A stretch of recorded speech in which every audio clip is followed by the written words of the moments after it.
Moving on to the third pick of the 2026 NFL Draft, the Arizona Cardinals are on the clock. Who do you think the Arizona Cardinals are going to take?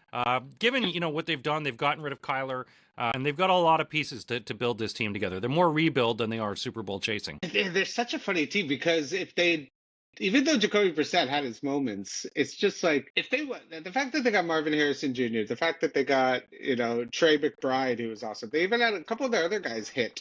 The receivers where Marvin Harrison was like considered to be trade this guy because he looks so good. And there's all this tempting, like Jeremiah Love. I can't see, you can't take a running back third overall. You kind of saw what had happened with the Raiders last year with Genty. They took him fourth, and he was just, if you don't have the offensive line, this isn't going to work.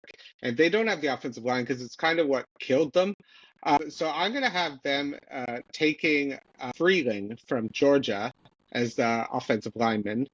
And I just think if they're building for next year to get that quarterback, let's get the offensive lineman now. Then by next year, he's had his year in the system. It's going to be even better. They can get a good running back in the second round, third round with third overall pick. I just don't see running back going. So I'm going to go with Freeland, the offensive line. I agree with you that Arizona does need to protect the quarterback. They need an offensive line.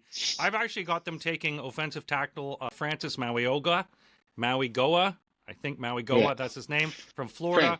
Big offensive tackle. Francis M. I'm going to screw up a lot of these names, but Francis, I think you've seen this guy. He's a big dude. You need someone to anchor this line. Even if you are looking at getting a quarterback maybe next year, maybe you just ride the brisket for a while, but you're going to need an offensive line. And starting with the big guy, this big guy from Florida was quite demonstrative for Florida last year.